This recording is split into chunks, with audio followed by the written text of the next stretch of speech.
Já parou para pensar que muitas vezes nós não somos felizes porque nós passamos boa parte do nosso tempo idealizando a vida?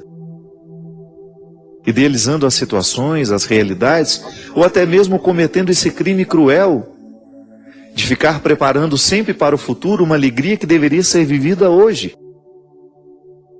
É aquela mentira, né, que a gente escuta. A vida começa aos 40, isso é mentira. A vida começa toda hora. Como se aos 40 nós tivéssemos condições de interpretar o que passou como algo que não valeu a pena, com a possibilidade de projetar um futuro como se agora a vida estivesse valendo. Não. A vida vale toda hora. Mesmo quando nós experimentamos a mais atroz de todas as dores, quando nós experimentamos a morte, a vida sempre vale a pena. Eu não tenho o direito de ficar aqui hoje projetando uma alegria para o futuro sem me interessar pelo cotidiano que me rodeia. Esse é o meu sentido.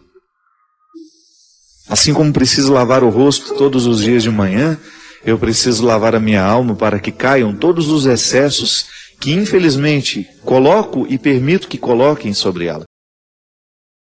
É o primeiro passo, minha gente, para que a vida seja possível.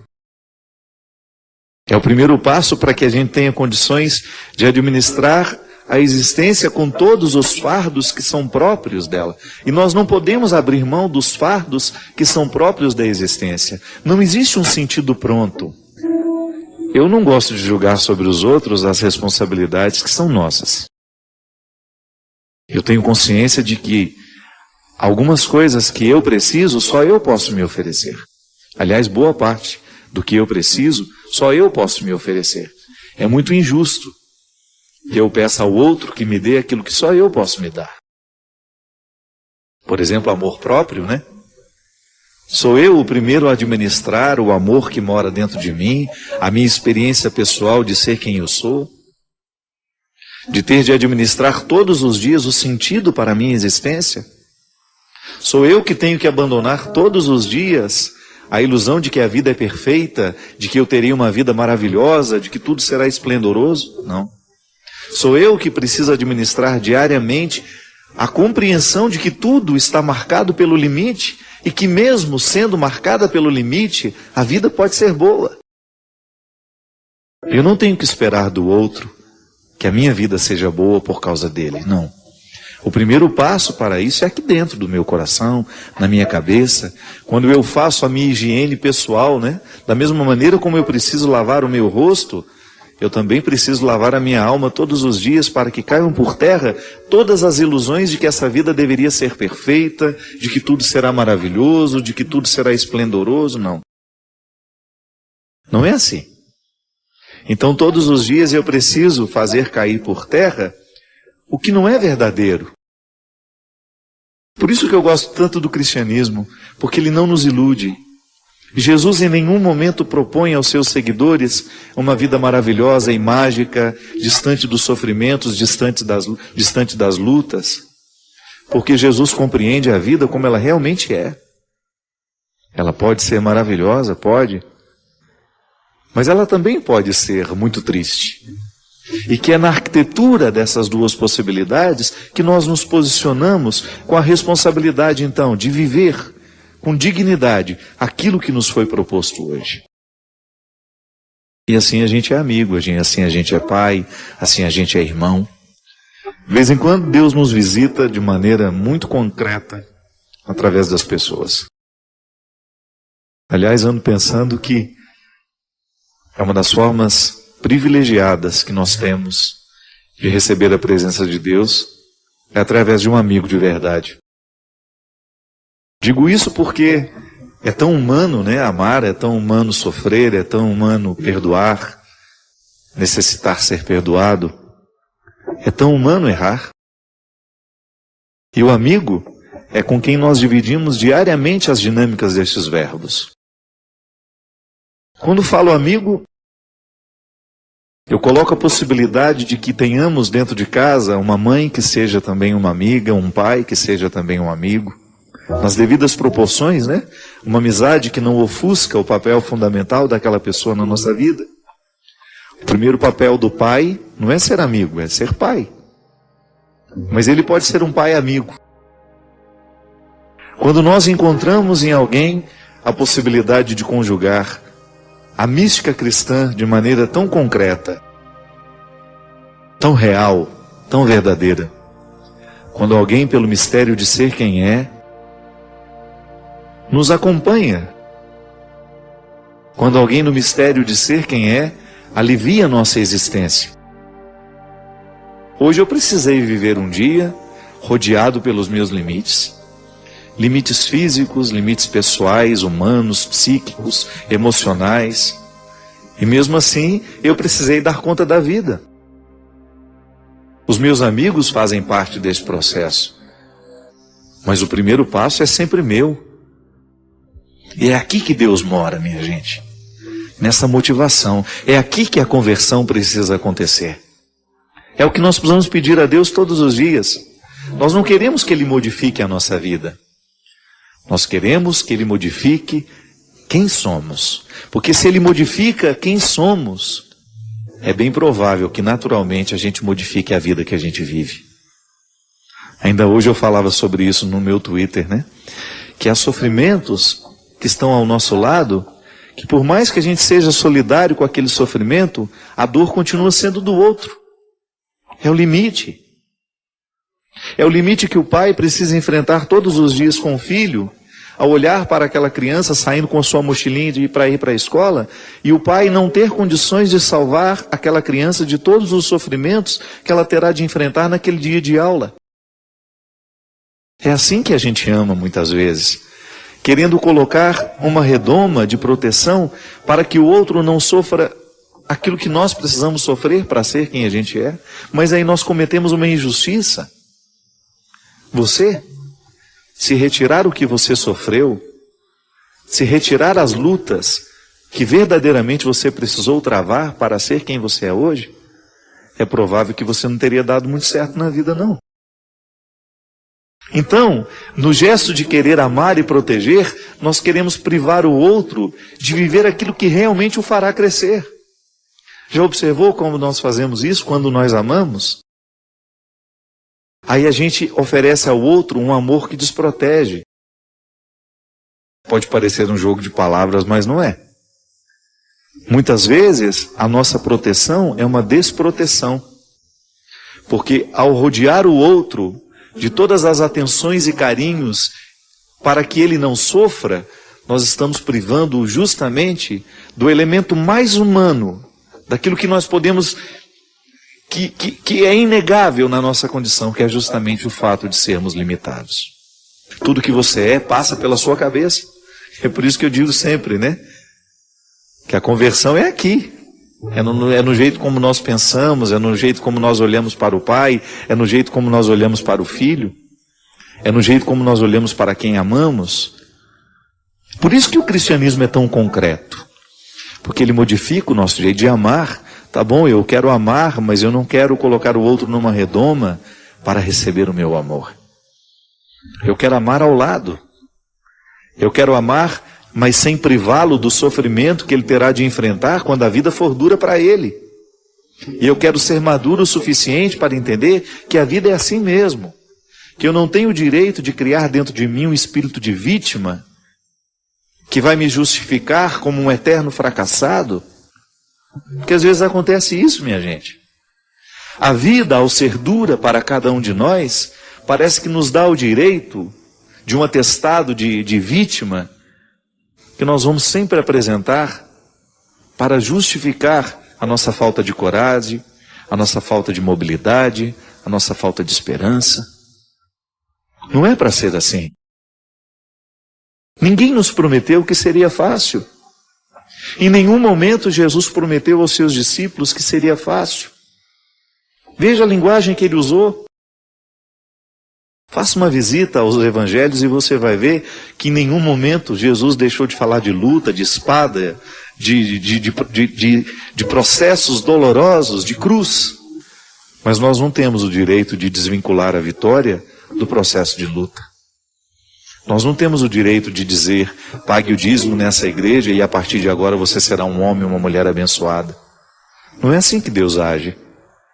Ou até mesmo identificar que muitas vezes o insucesso é identificado como falta da presença de Deus na nossa vida. Não. Muitas vezes o insucesso é um processo natural das escolhas que nós fazemos e Deus estará lá do nosso lado, sim, no momento do insucesso. Eu não estou diabolizado no momento do meu insucesso. Às vezes, sabe, eu fico vendo na televisão, com muito respeito, todos os discursos religiosos, mas eu fico pensando que eu não me identifico mesmo com algumas perspectivas, algumas maneiras de interpretar o cristianismo. Quando você identifica que Deus está te abençoando somente porque você está ficando rico, somente porque você está se livrando dos problemas, você identifica que Deus está sendo uma bênção na sua vida, porque Ele te faz vencedor o tempo todo. Tudo bem. Não é nenhum problema você pensar a vitória como uma vocação que Deus nos dá. Eu não posso identificar a pobreza do outro como uma manifestação da não predileção de Deus por ele. Não. Deus está em todos esses lugares, Deus está com os fracassados, Deus está com os pobres, Deus está na miséria. Ali onde existe o miserável, Deus está presente. E se por acaso nós, com a nossa atitude, conseguirmos quebrar o poder daquela miséria por força do nosso empenho, que está sempre agraciado. Eu gosto de dizer isso. Toda a ação humana que é de promoção do bem, que é de vitória, de transformação, já está naturalmente abençoada.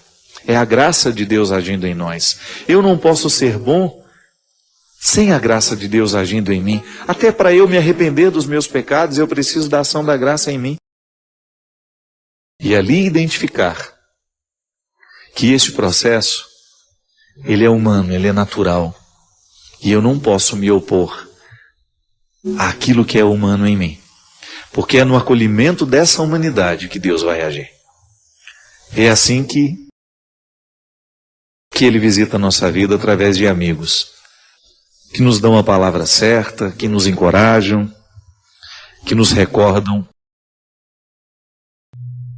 que nós temos de estabelecer diariamente esse pacto com a existência. É o que nós queremos nesse programa de hoje. Que a partir do que aqui refletirmos, nós tenhamos condições de dar um passo na direção dessa realidade que nos aproxima cada vez mais de Deus, quando bem vivida, quando bem experimentada. Eu desejo que você, nas suas lutas, você tenha sempre o direito e a possibilidade de retirar os seus excessos, para você ter diante dos seus olhos a sua verdade fundamental, sem exageros, só você. E a partir disso, você reencontrar o caminho da vida. Obrigado pelo seu carinho, pela sua atenção, e que Deus abençoe muito você. Que Deus derrame sobre o seu coração, sobre a sua casa, sobre a sua vida, a disposição que caracterizou o coração de Nossa Senhora, para que, exemplo dela, a gente também possa ser um cristão de verdade.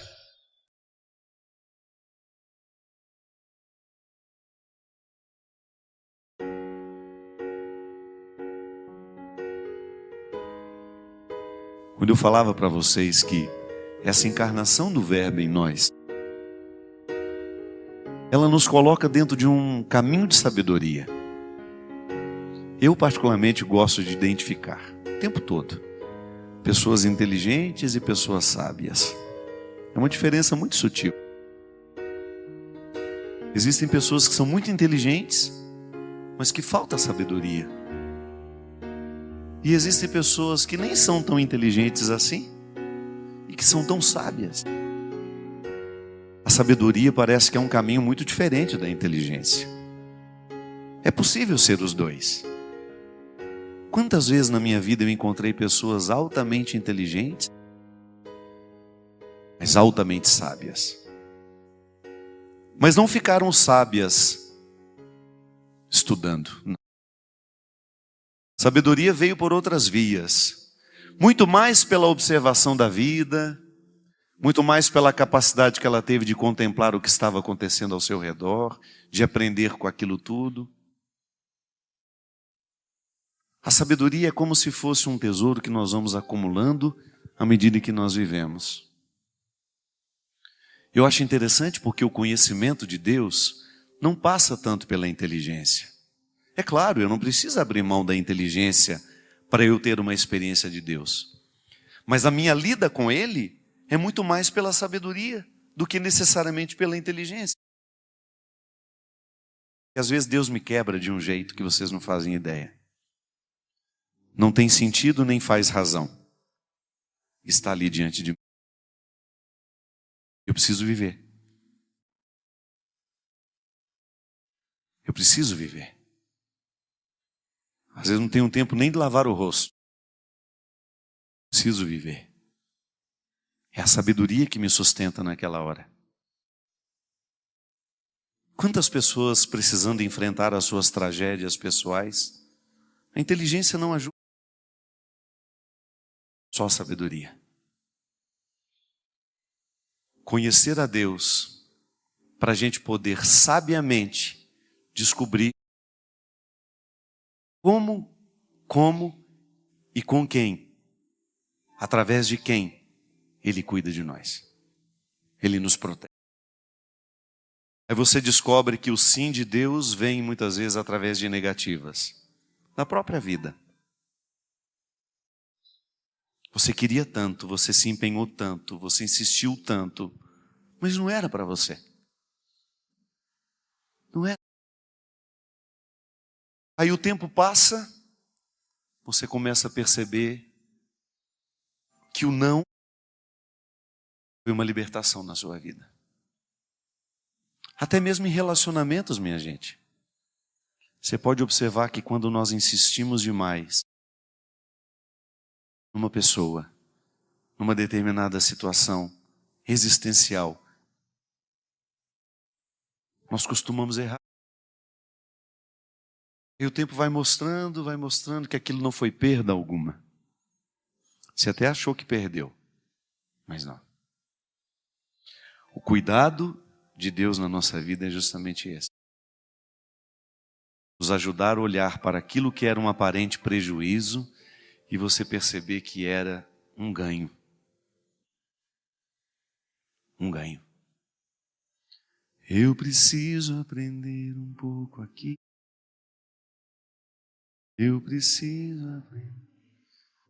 Isso é a ambiência, tá vendo? É aqui, ali.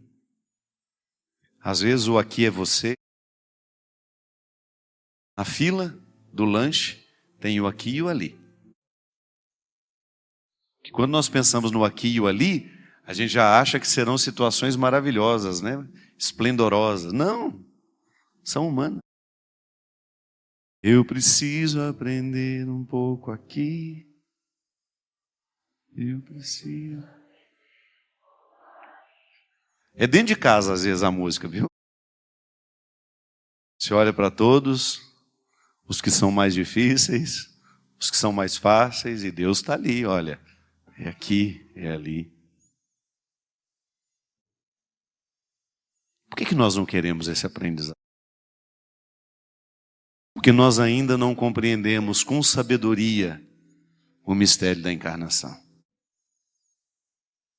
Quando eu ouso levar Deus comigo, e quando eu ouso encontrar Deus no outro, o aqui e o ali, aqui o Verbo se fez carne. Lembra? Na Basílica da Anunciação? Aqui o Verbo se fez carne. Eu olho para a minha produtora, o aqui está. Não tem diferença. Ou eu vou dizer que um lugar é mais sagrado que uma pessoa. Então eu não entendi o significado do Natal. O meu aqui é você. O meu ali é você também. Dentro de casa, o lugar da nossa conversão. Eu preciso aprender um pouco aqui. Eu preciso aprender um pouco ali. Eu preciso aprender mais de Deus. Não tem escola para isso não, viu? Eu vou entrar numa escola para ficar humilde. Tem não, minha filha. A escola da humildade é a sua vida. Ah, mas com essas pessoas? É, com elas. Esse chá de poejo que às vezes a gente tem do nosso lado. Pessoas chá de poejo, vocês conhecem? Chá de poejo é um dos piores chás, o mais intragável que existe na face da terra. E às vezes Deus nos vem aqui. O aqui de Deus às vezes é um chá de poejo que você não suporta nem olhar na cara. Eu preciso aprender um pouco aqui. Ô Senhor, não pode ser o aqui do lado? Não, é ali. É onde você tem mais dificuldade. Por isso que eu tenho tanto respeito pelas minhas antipatias. Eu faço de tudo para quebrá-las. Quem está do meu lado sabe disso. Porque eu tenho uma facilidade de quebrar. Por que eu não vou investir nisso? Por que eu vou levar a pior impressão da pessoa? Pode ser que Deus tenha me levado àquele lugar para encontrar aquela pessoa. Às vezes eu saía de casa achando que Deus tinha me levado para evangelizar aquele monte de gente na praça. Uma vez me aconteceu um fato que nunca mais me esqueço. Eu fui no interior do Paraná, que eu tinha que viajar 3 horas para chegar até Curitiba para pegar o avião. Tinha feito um show na praça, lindo. Me lembro, era uma festa de aniversário da cidade. Aquela praça lotada. Quando terminou, fui ao hotel, tomei um banho. Naquela época eu nem viajava com assessores, viajava sozinho. Tinha ninguém comigo. Chegava, encontrava a banda lá, cantava e vira embora. Porque no outro dia às vezes dava aula aqui no conventinho. Uma vida corrida. Entrei no hotel, tomei banho. Feliz da vida, jantei. Falei assim, agora eu vou dormir umas 3 horas até chegar em Curitiba, né? No outro dia, cedinho, amanhecendo, pegar o voo, vamos embora. Missão cumprida, eu pensei. Tomando aquele banho com aquela sensação de missão cumprida. Aí tudo bem. Entrei dentro do carro que me levaria. Eu me acomodei no banco de trás, né? Já tirei o sapato, estiquei, pus uma bolsa que eu tinha para encostar a cabeça. Aí deitei, o rapaz só virou e falou assim, ô Padre Fábio. Eu falei, vai perguntar alguma coisa referente à viagem, né? Quer que vai correndo, quer que vai devagar? Eu não estou nem acreditando que eu vou levar o senhor. Quando a pessoa já fala assim, já dá aquele frio na espinha que vai subindo. Padre, o meu sonho era contar a minha história para o senhor. Sagrada família, eu não mereço isso não. Porque quando a pessoa fala que precisa contar a história para você, eu já imagino que ela vai levar uns 30 dias. Fé mesmo, rapaz. E aí, minha gente, me subiu uma antipatia. Uma vontade de reivindicar o meu direito, sabe? Pelo amor de Deus, eu acabei de cumprir a minha missão. Aí, minha gente, sem que eu desse a ele permissão, ele começou. E os 5 primeiros minutos eu ficava na lista, eu vou parar ele no meio. Eu não sou obrigado. Quando de repente, como se estivesse deitado ao meu lado, o mestre que eu tanto admiro, que não pode ser teórico em mim, como se ele dissesse para mim, escuta, desarme-se, escute. E esse rapaz começou a contar uma história, gente, tão triste, tão triste. Aí eu sentei, comecei a prestar atenção nele. E ele dirigindo, contando a história, as lágrimas descendo calmamente pelo rosto, até o momento em que ele começou a dizer da minha participação naquela história. Onde foi que Deus me enfiou na ambiência da vida cristã dele? Um moço que estava perdido nas drogas, que já não tinha mais o significado da vida, já estava perdendo toda a família dele, a esposa e os 2 filhos, por causa da cocaína. E uma vez ele assistindo uma pregação aqui, não sei qual foi mais. Como se Deus tivesse entrado na casa dele, criado uma ambiência para a conversão dele. Não fui eu que converti aquele rapaz. Eu apenas despertei aquele rapaz do sono, da letargia em que ele estava. Para finalizar a história aqui, ele terminou de me contar a história quando nós estávamos chegando em Curitiba. Nós chegamos no aeroporto. Ele abriu a porta do quarto, do carro, me abraçou, me agradeceu por ter escutado. E eu muito emocionado com tudo aquilo que tinha ouvido. Meu filho, quem agradece sou eu. Quem agradece. Eu nunca mais vi esse rapaz. Eu me lembro que quando eu peguei a minha bolsa, quando eu me encaminhei para o é que eu identifiquei qual era a missão que Deus tinha me dado naquele dia. Não era o show, não era a praça, era o rapaz. Ele era o meu aqui. Ele era o meu ali. Mas se eu não presto atenção, eu não vejo.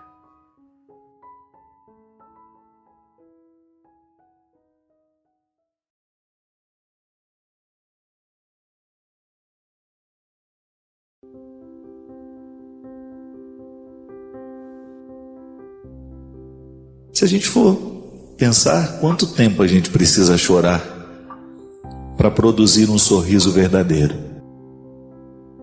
Às vezes nossa atenção fica muito nas consequências e nos resultados das coisas. Dizem que tudo na vida é causa e efeito.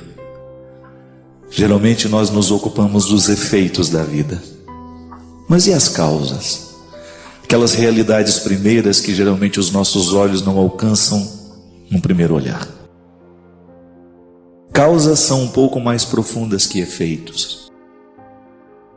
Pessoas interessantes geralmente são aquelas que se ocupam das causas. O senso comum, a maioria das pessoas, se ocupa dos efeitos.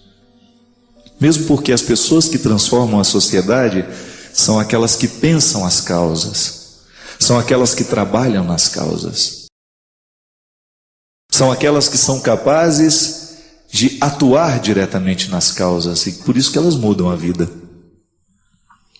Dizem, é uma lenda bonita, a história contava que estavam dois pescadores na beira de um rio, quando de repente passou uma criança nas águas, afogando ali. Um dos pescadores imediatamente se lançou no rio para salvar aquela criança que estava sendo afogada. Retiraram aquela criança e daqui a pouco mais duas crianças descendo o rio abaixo, afogando. Então foi preciso que os dois se jogassem no rio. Tiraram aquelas duas crianças e daqui a pouco mais três crianças, uma morreu afogada, só tiveram condições de tirar duas. E de repente eram muitas crianças que estavam descendo, afogando no rio, quando um daqueles pescadores resolveu sair do rio e correndo pela margem afora. E indignado o outro perguntou, peraí, justamente agora em que eu preciso de você, você não vem me ajudar a retirar as crianças que estão afogando do rio? Ele disse, não, eu vou em cima para descobrir quem é que está julgando as crianças. Veja bem, qual é o efeito? As crianças que afogam. Qual é a causa? Alguém que joga as crianças no rio. Se a gente cuida somente dos efeitos, é possível que a gente não consiga resolver tudo. Mas se a gente busca aquela sabedoria de chegar nas causas, a gente resolve todos os efeitos. Quantas vezes na vida nós sofremos porque nós estamos nos efeitos da dor? A gente ainda não conseguiu chegar na causa. A gente não buscou a raiz. Eu ando devagar porque eu já andei depressa demais. E hoje trago este sorriso porque eu já chorei demais também. Você que já passou pela dura experiência de sofrer com profundidade e descobriu a causa deste sofrimento, você soube preparar bem o seu sorriso. Eu acho interessante isso. A possibilidade de nós olharmos na vida o contexto das causas, não somente o contexto dos efeitos. Quando a gente observa somente o contexto dos efeitos, nós corremos o risco de ser injustos com as pessoas. Uma pessoa é muito mais que um efeito que eu posso observar. Ela é a mistura de causas que às vezes eu desconheço, mas que pela força do conhecimento, da aproximação, eu posso chegar. Você sabe muito bem disso. Quantas vezes na vida você foi observada, você foi olhada como um efeito e só? Ninguém não estava nem um pouco preocupado com as causas da sua vida, com aquilo que lhe gerava como pessoa. Você foi olhada apenas como um efeito. E efeitos são transitórios, são passageiros, eles mudam. Causas são realidades mais fecundas. O que me fascina em Jesus é a sua capacidade de descobrir as causas, de não só se ocupar dos efeitos. Jesus não estava nem um pouquinho preocupado com os defeitos aparentes, com os efeitos aparentes das pessoas. Jesus estava preocupado era com a causa, com aquilo que ele tinha de mais profundo ali naquele coração diante dele. E por isso todas as pessoas que eram olhadas por Jesus recebiam dele esta coragem de se desafiar, esta coragem de saírem de si, de saírem dessas causas aparentes, desses efeitos aparentes e chegar à raiz das causas. Porque se a gente quiser mudar a nossa vida, não basta a gente se ocupar dos efeitos, a gente precisa ir lá nas causas. E para a gente chegar na causa do defeito, a gente precisa ter muita paciência com a gente. Para a gente chegar na causa do defeito do outro, a gente precisa ter muita paciência com ele. E ninguém prometeu que seria fácil mesmo. Se a gente quiser amar, se a gente quiser levar essa vida a sério, nós teremos que nos debruçar sobre ela todos os dias.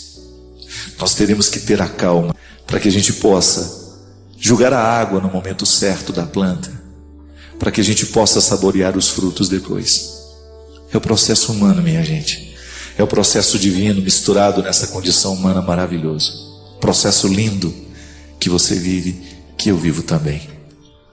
Quem sabe hoje Deus vai nos dar a graça de que você, através do que vai ser falado aqui, entre no universo das suas causas e não somente a partir dos seus efeitos. Pode ser que você esteja lutando muito com você e nada esteja dando certo, justamente por causa disso. Você está lutando somente com seus efeitos. Não. Busque o que há de mais profundo em você. É ali que Deus pode transformar, é ali que Deus quer converter, é ali que Deus quer mudar. Os efeitos, esses serão consequências de uma causa bem resolvida. Dizem que os advogados assumem a nossa causa. Ele vai nos defender diante do tribunal. Ele assumiu a nossa causa. É o mesmo que Jesus faz conosco. O processo redentor de Jesus está aí. Eu sou o criminoso, mas ele assume a minha causa, morre por mim, vive por mim, ressuscita por mim e me entrega a possibilidade de uma vida nova. Todos os seus delitos, todos os seus crimes, todos os seus erros, todos os seus defeitos são causas que Deus resolveu assumir por você. E ao assumir a sua causa, Ele lhe motiva a trabalhar dentro do seu coração aí, a você descobrir os excessos, a você trabalhar a sua humanidade para que você se torne um ser humano melhor, mais bonito, do que você merece. Você merece ser melhor. As pessoas que estão do seu lado merecem que você seja melhor. E é a partir dessa mística que nós vamos descobrindo as nossas causas e, consequentemente, melhorando os nossos efeitos. Padre, assisti uma palestra onde o senhor dizia que nós devemos aprender com os nossos sofrimentos e que tudo o que nos acontece pode ser fruto, é um fruto de nós mesmos, que quando a gente não tem problemas a gente inventa um. Mas como tirar algum aprendizado na dor? Vem por aí, né? O ideal seria aprender sendo atraído pela vida, mas às vezes a gente tem que ser corrigido pela não vida, pela dor, pelo sofrimento, pela morte. Quantas pessoas que não se convertem por causa de um sofrimento? Não é?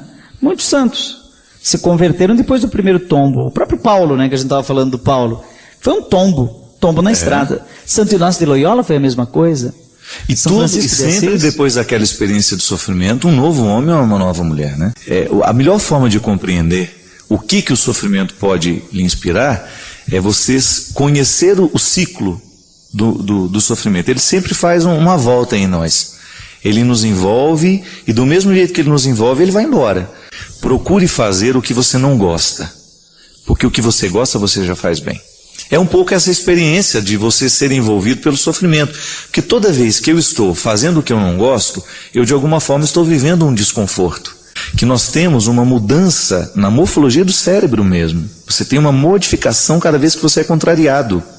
Cada vez que você apreende uma nova modalidade da vida, o seu cérebro é modificado. Isso é muito interessante. Rogério, toda vez que nós estamos vivendo esse ciclo do sofrimento, a gente precisa descobrir o que ele me sugere, porque eu não posso vivê-lo de uma forma infértil.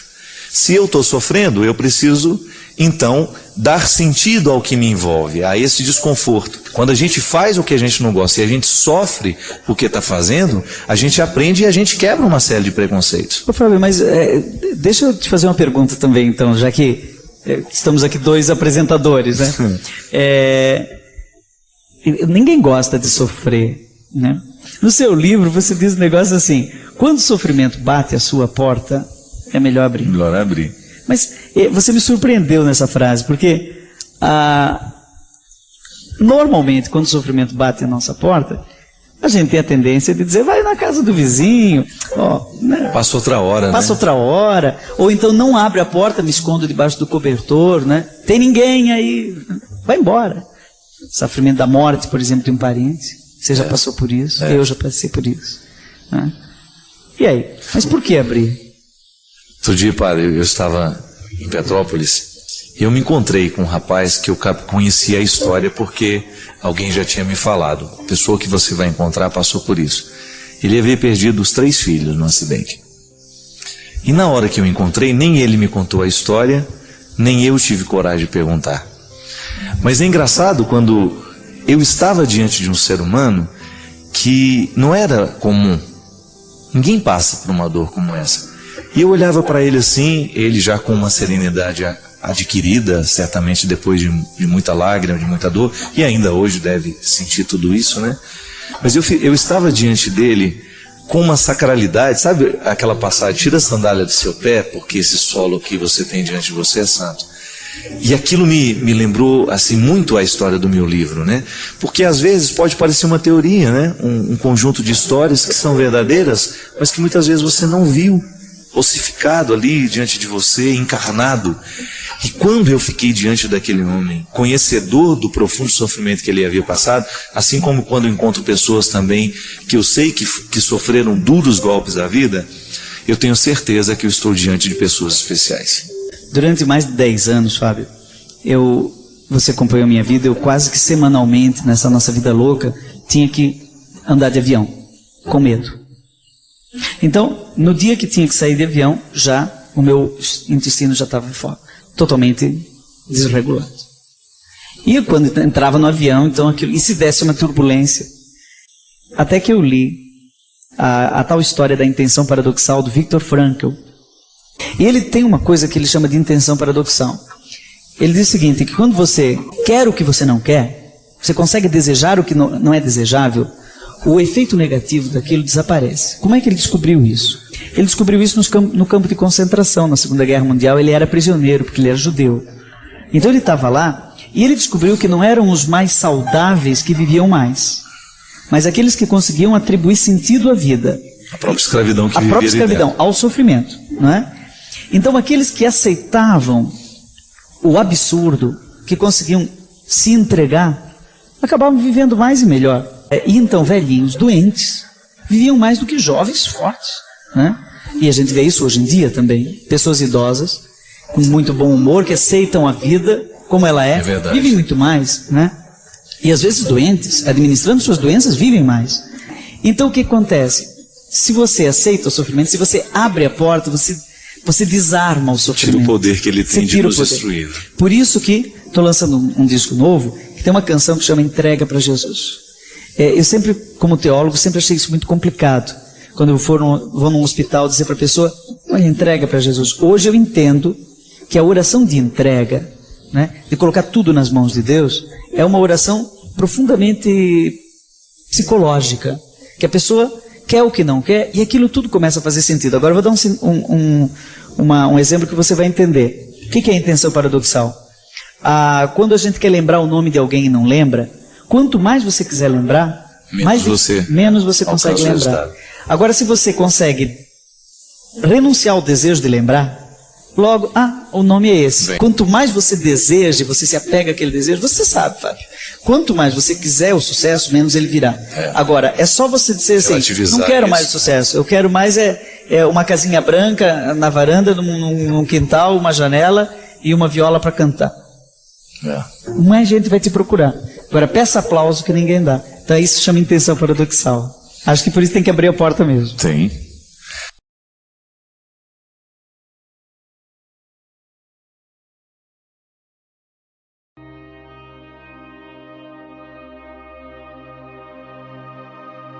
Obrigado você que está ligado conosco, você que nos dá a oportunidade de entrar na sua casa, na sua vida, ter a oportunidade de falar hoje com você. Todos nós, de vez em quando, precisamos refletir a nossa vida, pensar naquilo que nós estamos vivendo e naquilo que Deus quer que a gente viva. Nem sempre a vida que nós estamos vivendo é a vida que realmente Deus quer para nós. Quantas vezes a gente reconhece isso? Em muitos momentos da nossa história, eu na minha vida, você na sua vida, você descobre que existe uma inadequação entre aquilo que Deus quer para você e aquilo que você está vivendo. Que às vezes o que nós necessitamos é de uma palavra que funcione como uma chave. Uma chave que abre as portas que nos permitem acessar as nossas necessidades. Porque às vezes a necessidade, ela vai despertar uma atitude, que é justamente o momento que nós fazemos a nossa parte do milagre. Como nas bodas de Caná. Os servos precisaram apresentar as talhas cheias de água para que Jesus transformasse em vinho. Quando eu mexo nas minhas necessidades, eu de alguma forma estou enchendo as talhas de água. Porque estou tomando conhecimento daquilo que de fato eu necessito, não o que eu quero. Interessante isso, né? Não basta lutar do jeito certo. Porque às vezes as coisas dão errado na nossa vida, justamente porque nós estamos lutando errado. Nós estamos fazendo um movimento contrário do que a gente deveria fazer para alcançar aquele tal resultado que a gente tanto espera. É igual estudar errado. Todo mundo já deve ter escutado falar isso, né? Não basta estudar, tem que estudar do jeito certo. Às vezes a gente estuda errado, às vezes a gente pega um livro, pega um tema que a gente precisa preparar para o outro dia ou para a aula, a gente fica lá 3, 4 horas seguidas e você não está percebendo que já não está rendendo o que poderia render por causa do cansaço cerebral. A vida é a mesma coisa, minha gente. As regras simples do estudo podem valer para nós também. Se a gente não tem, vez em quando, se a gente não se coloca, vez em quando, nessa disciplina de olhar para a nossa vida e de lutar certo, determinar quais são os passos que nós precisamos dar para a gente alcançar os resultados, a gente corre o risco de perder a oportunidade do crescimento. Porque a vida é assim.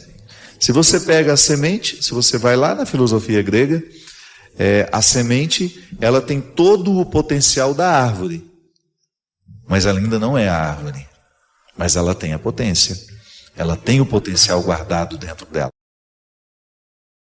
E é interessante, Jocélio, porque o cristianismo, quando compreendido como uma potência que se torna ato, como uma potência que vai vivendo o processo do vir a ser, ele fica tão saboroso, porque você vai descobrindo que o que Deus quer que você seja não é uma outra pessoa, é que você seja você mesmo, com tudo aquilo que lhe foi dado, o já entregue, mas ainda não tornar. E essa dinâmica, ela é muito inteligente, ela é muito saborosa. E você sabe que qualquer pessoa, ainda que seja um ateu, vai compreender esse desenvolvimento humano e vai identificar nessa dinâmica algo muito frutuoso. Acho que é bom a gente pensar que nós já temos, mas ainda não sabemos desfrutar do que temos. Nós continuamos necessitados de ouvir as mesmas coisas. E tem um ciclo. A palavra, ela tem um ciclo dentro de nós. Pode observar, às vezes você escuta a mesma leitura lá na missa. Você escutou o ano passado, escutou esse ano de novo, e de repente esse ano foi diferente. Por quê? Aquela palavra própria, a pá que lavra, né? Ela abre um sulco dentro da gente, ela vem de um jeito diferente, vem de um jeito novo, porque o ser que está escutando é outro. Não pense que você é a mesma pessoa de ontem, não é. Os sentimentos são novos, você viveu experiências novas. Nós somos novos a cada dia, ainda que estejamos envelhecendo. A dinâmica da vida nos coloca na necessidade de ser novos todos os dias. Então, o ouvir de novo é importante, porque ali a gente tem a oportunidade de ruminar. Eu, graças a Deus, estou cada vez mais convicto de que a gente não tem que ter medo dos nossos defeitos. Eu não tenho medo de falar dos meus, sobretudo para as pessoas que me amam, que me acompanham. Elas sabem quem sou eu. Eu gosto de ter a oportunidade de ser verdadeiro. Porque quando eu sou verdadeiro, eu estou me dando a oportunidade de crescer. Se eu fico mentindo para mim mesmo, se eu minto para aqueles que estão comigo e que poderiam me dar uma oportunidade de crescimento, eu estou negligenciando a oportunidade de ser melhor. Mas é tão interessante que nós não precisamos de ouvir muitas coisas novas. Às vezes nós precisamos ouvir a mesma coisa, mas de um jeito novo. Não modifica-se o que diz, mas modifica-se a maneira como ouvimos. Pode ser que eu tenha dito alguma coisa a você há 10 anos que não fez diferença. Mas aquilo que eu digo igual disse há 10 anos, hoje seja para você. Às vezes eu encontro muitas pessoas assim. Sofrem e não sabem por que estão sofrendo. Estão angustiadas, anestesiando suas angústias com comprimidos, com ansiolíticos, o que é um prejuízo imenso. E a disciplina da alma, ela é tão necessária, porque assim como a gente identifica que tem uma gordura localizada, né, que precisa ser queimada no exercício, a gente também descobre que tem os excessos na alma, no nosso jeito de ser. Quantas coisas no nosso comportamento são agressivas ao outro e também nos adoecem da mesma forma como a gordura visceral, que é essa bendita gordura que gera diabetes, que gera pressão alta, que gera infarto, uma série de doenças cardíacas que nascem dessas gorduras que a gente vai acumulando entre os órgãos. A vida nos estimula o tempo todo a olhar para fora. Nós temos 1000 tecnologias que nos jogam para fora. Mas às vezes nós precisamos usar essa mesma tecnologia para nos jogar para dentro. Como é que isso acontece, padre? Pode ser que esteja acontecendo agora, neste momento. Eu sei que você tem 1000 canais de YouTubers por aí. E eu sei que os seus filhos assistem esses canais. Alguns nos jogam para dentro, outros nos jogam para fora.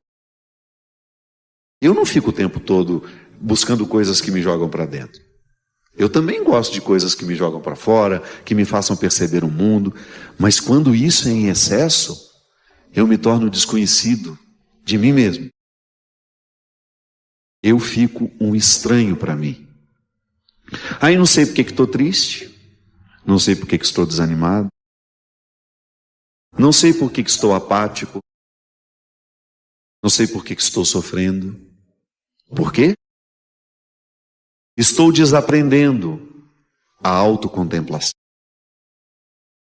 A nossa realização, ela passa por aquilo que nós sabemos de nós. Então, se eu vou à missa diariamente, se eu faço as minhas orações, se eu tenho um contato com essa palavra, mas não sou capaz de transformar o meu jeito de lidar com aqueles que estão ao meu lado, se eu não busco essa delicadeza no trato com as pessoas, se eu não sou nem educado, né?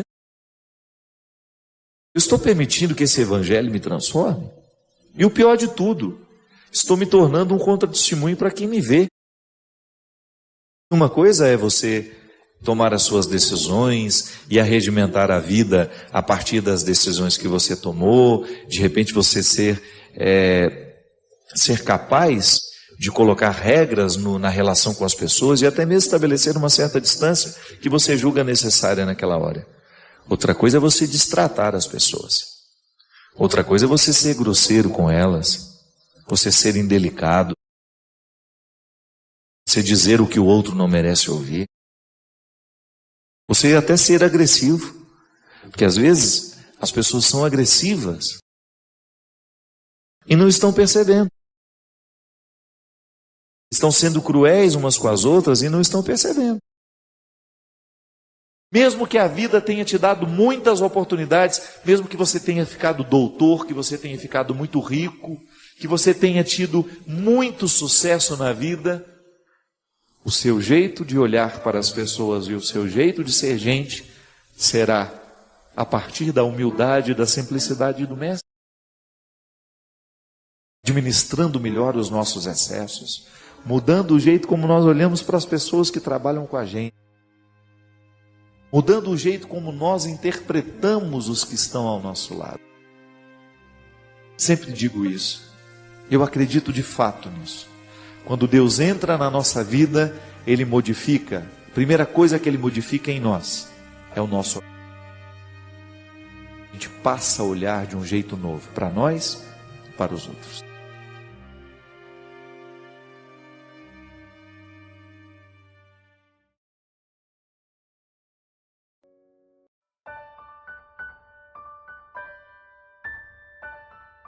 Obrigado pela oportunidade de estar com você mais uma vez e partilhar a nossa vida, de fazer deste momento um momento de encontro. O programa de direção espiritual é para mim uma oportunidade maravilhosa de tocar as realidades humanas que fazem parte do contexto da minha reflexão cristã. Me sinto muito feliz pela oportunidade de estar aqui e de saber que você está em comunhão comigo. Muito obrigado. E hoje eu quero começar o programa com um poeminha. Na verdade, nem é um poema, é um pequeno texto atribuído ao Mário Quintana, um grande poeta, um poeta gaúcho, que teve uma sensibilidade maravilhosa na sua observação do mundo. Poeta é esse ser, né? Atribuído de sensibilidade, entra 3, 4 vezes na fila, né? Quando Deus está distribuindo sensibilidade, e olha para aquilo que a gente vê todos os dias de um jeito novo. Mas aqui ele é muito concreto na maneira de entender as deficiências humanas. Deficiente é aquele que não consegue modificar a vida, aceitando as imposições de outras pessoas ou da sociedade em que vive, sem ter consciência de que é dono do seu destino. Louco é todo aquele que não procura ser feliz com o que possui. Cego é aquele que não vê o seu próximo morrer de frio, de fome, de miséria. É aquele que só tem olhos para os seus míseros problemas e pequenas dores. Surdo. O surdo é aquele que não tem tempo de ouvir um desabafo de um amigo, apelo de um irmão, pois está sempre apressado para o seu trabalho e quer garantir o dinheiro no fim do mês. Mudo é aquele que não consegue falar o que sente e se esconde por trás da máscara da hipocrisia. Paralítico é quem não consegue andar na direção daqueles que precisam de sua ajuda. O diabético é aquele que não consegue ser doce. E o anão é aquele que não deixa o amor crescer. Mas finalmente a pior de todas as deficiências é ser miserável. Os miseráveis são todos aqueles que não conseguem falar com Deus. É verdade, né? A gente fica pensando que as nossas deficiências... Eu me lembro, minha gente, tive um encontro com uma pessoa que mexeu muito comigo. Eu era fráter ainda, não era padre ainda. E eu me lembro que essa moça tinha muitas deficiências físicas. E eu fiquei muito assustado na hora que eu estava diante dela. E ela com um sorriso ali naquela cadeira de roda, com as pernas totalmente tortas, os braços atrofiados, e ela me olhando, ela me disse uma coisa que me mexeu muito comigo. Ela falou assim, me falou: prazer em conhecer você, né? E eu fico muito feliz porque você está vendo os meus maiores defeitos, então não tem como esconder de você. E eu fiquei muito tocado. Porque é assim mesmo, né? Às vezes a gente encontra pessoas tão bonitas, tão aparentemente, do ponto de vista estético, tão impecáveis, né? E aí quando você começa a conviver, você vai descobrir que ali existe tanta feiura. Sempre brinco, né? Que na vida a gente precisa ficar mais bonito. E quando eu falo que nós temos que ficar mais bonitos, eu falo da beleza total mesmo. Eu acho que se você precisa se cuidar, se você precisa dar um jeito em você, se você quer emagrecer, se você tem um projeto de ficar mais bonita, que junto com esse projeto de você ficar mais bonita esteja também a sua preocupação em ter cada vez mais uma alma dotada de beleza, porque é isso que faz com que a gente queira ficar por perto. Eu tenho visto e encontrado tanta gente, do ponto de vista estético, apresenta tantas imperfeições, mas ao mesmo tempo tem um coração tão bonito, tem uma presença tão forte e faz uma diferença na vida. E a gente aprender a lidar com essas deficiências da gente aqui, essas todas que o poeta fala, né? Da loucura, da cegueira, da surdez. Tantas. São tantas as deficiências que a gente tem na vida. Realmente, às vezes, a gente é cego, a gente não consegue ver a pessoa que está do lado, precisando de nós, né? A mudez, a gente não consegue fazer brotar a palavra que verdadeiramente a gente precisa dizer. Como é difícil, às vezes, a gente fazer brotar dos lábios o pedido de perdão, né? Pode ser que você hoje esteja vivendo isso, a dificuldade de colocar, de fazer a raiz do grito provocar essa palavra, me perdoa. Tanta coisa muda, minha gente, quando a gente tem coragem de dizer isso. Quando você sair aí do seu quarto, andar essa pequena distância da sua casa que separa do seu irmão, andar esse pequeno corredor que separa o seu quarto do quarto da sua mãe, bater lá e ter a sensibilidade, a simplicidade de dizer: mãe, me perdoa pela maneira como tenho te tratado, pela palavra grosseira que proferi, por não fazer esforço para dar certo com você. Andar essa pequena distância e fazer brotar da voz essa palavra que pede perdão ao Pai, ou dar esse abraço no irmão que você precisa, ou até mesmo lhe motivar, né, a pegar no telefone hoje e fazer brotar esse pedido de perdão através de um telefonema. Ligar para quem você sabe que você machucou, que você magoou. A vida fica tão diferente quando nós superamos a deficiência da mudez.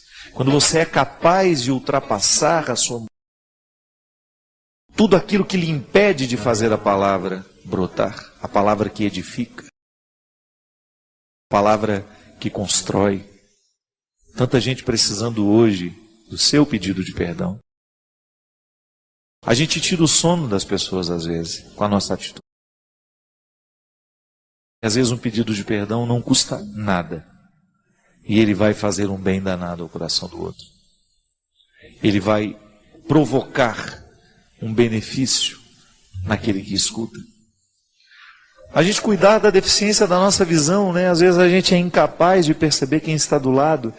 Às vezes na necessidade de resolver problemas e situações, a gente fica tão egocêntrico, a gente fica tão voltado para a gente mesmo, a gente fica querendo exigir. A gente faz uma experiência de viver assim o tempo todo, sem ter a percepção do que está ao nosso redor. E quando a gente não percebe o que está ao nosso redor, a gente corre o risco de perder as prioridades, de ficar perdendo o nosso tempo com aquilo que definitivamente não é prioridade. As deficiências são muitas, minha gente. Eu tenho as minhas, você tem as suas. E se a gente não olha para elas com responsabilidade, a gente corre o risco de se transformar nelas. Isso é terrível. Quando a gente começa a se transformar no defeito que tem, na deficiência que tem. É uma consequência natural do defeito não cuidado. Se a gente não trata a deficiência, ela vai tomando cada parte do nosso ser e a gente vai se transformando nela. Eu não acredito que seja esse o nosso projeto de vida. Cuidar da deficiência nossa de cada dia, olhar para aquilo que em nós hoje é deficiente e ter a coragem, sob a graça, sob o auxílio de Deus, a gente modificar. O mundo está carente de nãos. Vejo que cada vez mais os pais e professores morrem de medo de dizer não às crianças. Mulheres ainda têm medo de dizer não aos maridos. E alguns maridos temem dizer não às suas esposas. Pessoas têm medo de dizer não aos amigos. Noras que não conseguem dizer não às sogras, chefes que não conseguem dizer não aos subordinados, gente que não consegue dizer não aos próprios desejos, e assim são criados alguns monstros. Talvez alguns não cheguem a sequestrar pessoas, mas têm pequenos surtos quando escutam um não, seja do guarda de trânsito, do chefe, do professor, da namorada, do gerente do banco. Os pais dizem, não posso traumatizar o meu filho. E não é raro eu ver alguns tomando tapas de bebês com 1 ou 2 anos. Outros gastam o que não têm em brinquedos todos os dias e festas de aniversários faraônicas. Sem falar nos adolescentes. Hoje em dia é difícil ouvir alguém dizer, não, você não pode bater no seu amiguinho. Não, você não vai assistir a uma novela feita para adultos. Você não vai passar a madrugada na rua. Não, você não vai dirigir sem a carteira de habilitação. Não, você não vai beber uma cervejinha enquanto não fizer 18 anos. Não, essas pessoas não são companhias para você. Não, hoje você não vai ganhar brinquedo ou comer salgadinho e chocolate. Não, você não vai faltar na escola sem estar doente. Não, essa conversa não é para você se meter. Não, com isso você não vai brincar. Não, hoje você está de castigo e não vai brincar no parque. Crianças e adolescentes que crescem sem ouvir bons, justos e firmes nãos, crescem sem saber que o mundo não é só deles. E aí, no primeiro não que a vida lhe dá, e a vida vai lhe dar muitos, surtam. Não estou defendendo a volta da educação rígida e sem diálogo. Pelo contrário, eu acredito piamente que crianças e adolescentes tratados com amor real, sem culpa, tranquilo e livre, conseguem perfeitamente entender uma sanção do pai ou da mãe, intuem que o amor dos adultos pelas crianças não é só prazer, mas é também responsabilidade. E quem ouve uns nãos de vez em quando, também aprende a dizê-los quando é preciso. Acaba aprendendo que é importante dizer não a algumas pessoas que tentam abusar de nós de diversas maneiras, com respeito e firmeza, mesmo que sejam pessoas que nos amem. O não protege, o não ensina, o não prepara. Por mais que seja difícil, eu tento dizer não aos seres humanos que cruzam o meu caminho quando acredito que é hora. E tento respeitar também os nãos que recebo. Nem sempre consigo, mas tento. Acredito que é aí que está a verdadeira prova de amor. E é também aí que está a solução para a violência cada vez mais desmedida e absurda nos nossos dias.